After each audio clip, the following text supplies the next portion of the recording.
So the fish room is starting to come together really nice. I've got to put the 4-foot tank here today, and that is what this video is going to be about. But let's take a look at the most recent setup, this slender Vallisneria tank. Take a look at the Asian Minnows rasbora, or the Sabor resplendens. Look at how good the males are looking in this tank, and of course the females are looking good as well, but they just don't have the colors that the males do.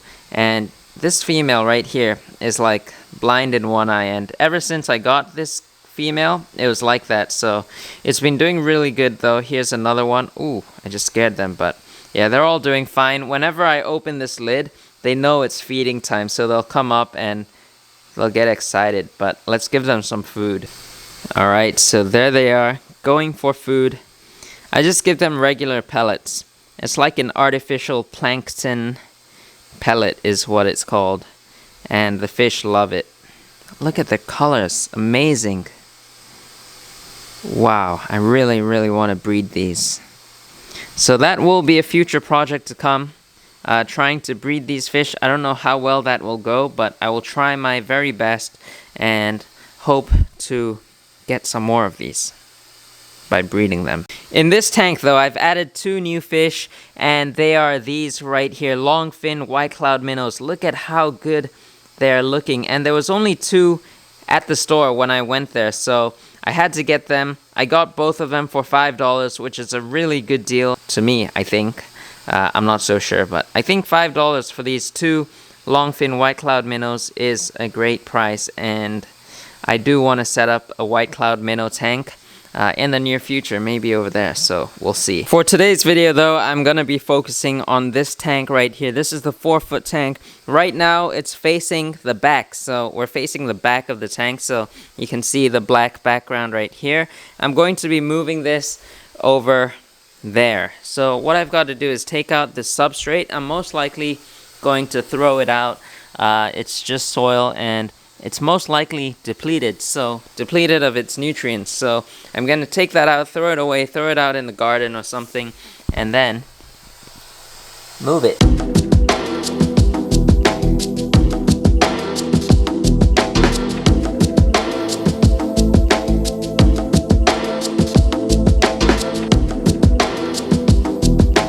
If you don't have one of these, this is like a must-have item. You should definitely have this because it makes grabbing all this gravel and soil really easy, as you can see, and it drains all the water out, so really easy to use. I use this all the time when I'm taking gravel or soil out.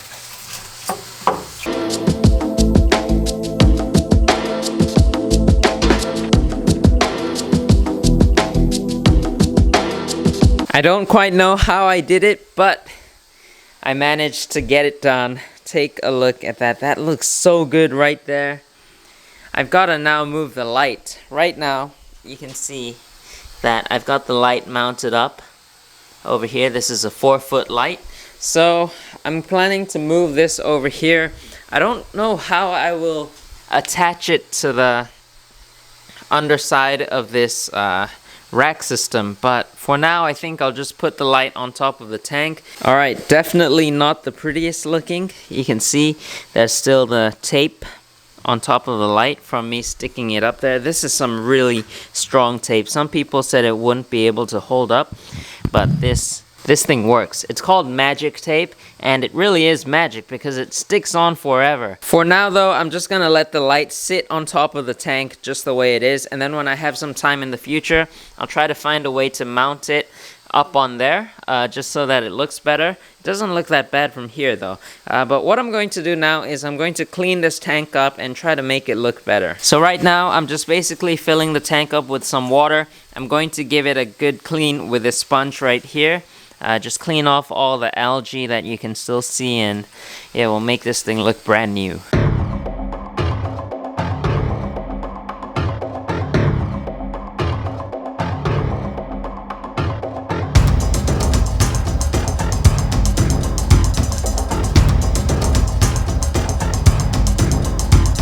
Alright, so that's good enough for now. It's not 100% clean. There's still some water in there. You can see some mulm as well, but I'm just gonna leave that in there. It'll be beneficial for the plants when I get this thing all planted. But what I'm going to do next is I'm going to wash these gravel. So I finally got myself some 10-kilo bags of gravel. I'm gonna wash this and get it in the tank. So I've just washed 2 bags of that gravel. I still have 1 more right there in case this is not enough. But before I put the gravel in, I'm going to sprinkle some of this. This is called Initial Stick, made by Tetra, and it's kind of like a root tab. People use this before setting up an aquarium, so I'm gonna try this out and hopefully the plants do better with this.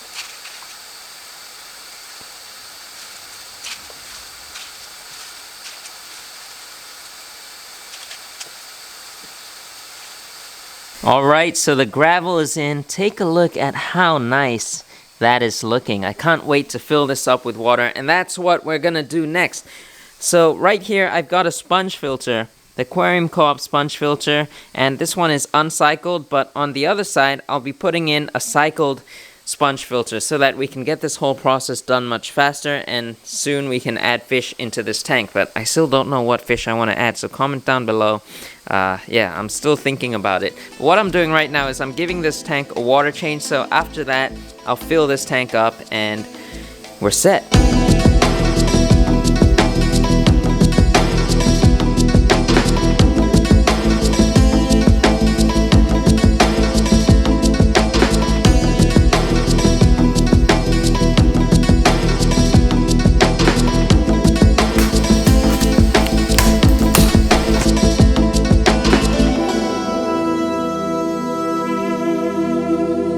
Alright, so what are these?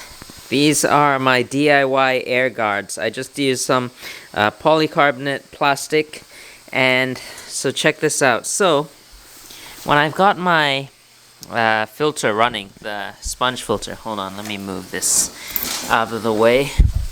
Let me turn it up so you can see the bubbles rise, right? And it'll splash water all over the place. So I don't want any of these wires, the cords getting wet. I don't want it to wet this the stand, the rack, because it'll damage the wood. So I've made these air guards, triangular shaped, and all you gotta do is just stick it on the rim of your tank and it'll stay in place. Hold on, sorry, I'm doing this with one hand. So right there, you can see it's on the rim of the tank. You see this little ledge right here? That's where you just put this air guard. It'll sit right there, and it's really stable. It's not gonna fall over. So, take a look at that. Now we can prevent the water from getting splashed everywhere.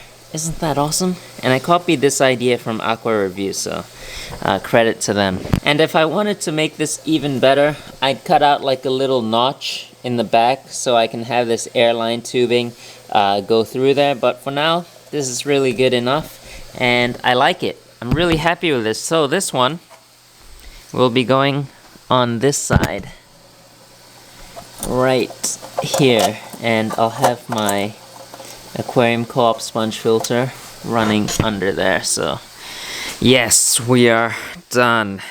Almost. This is amazing. I am loving the way this looks. Take a look at that. Everything together except the iced lemon tea bottle. This, we don't need this, but yeah, that is amazing. Make sure to comment down below what fish you would add in this tank. It's probably going to take me a few weeks to maybe a couple of months even to get some fish in this tank, because I just really want the right selection. I don't want to make a mistake here. And I thought about doing discus because I got a lot of comments saying you should keep discus, and I really want to. After visiting a discus breeder and fish farm in Singapore, I'll link to that down below. That place was amazing. They had amazing discus, and it made me fall in love with some of the red color discus, and I do hope to keep some someday, but I don't know if it'll be right for this tank. This is a 4-foot tank. Some people may say it's perfect for discus, some people may say it's too small, and it holds around 65 gallons, so it might be alright. I'd need a minimum of 5 discus because discus just looks so much better in a little group. So yeah, 5 discus. I'll think about it. It's something I've always wanted to do, and maybe it'll happen, maybe not. Maybe I'll end up doing angelfish or even rainbow fish. I don't know yet. I'll have to see the options I've got available to me, and then we'll go on from there. But this tank will definitely be a community tank, a planted community tank. We'll have smaller fish like tetras or rasbora swimming together with a bigger fish, and I am really, really excited. I can't wait for this. And as for the plants, I'm not going to be planting this tank today because I don't have the plants, but I am ordering a bunch of plants, mostly crypts, and I'm moving that crinum from that tank down into here. So I want this tank to be very low tech, easy to maintain, slow growing plants, and mostly crypts. I'll have a video dedicated just to planting this tank, so make sure you subscribe to this channel so that you don't miss that. As always, I hope you enjoyed today's video. If you did like squad, be sure to hit that thumbs up button. I know this tank isn't planted yet, but it will be really soon, and I hope you guys are as excited as I am. I can't wait for that. And I'm also working on the guppy tank. It is coming really soon, so make sure you subscribe for that, and I'll see you next time.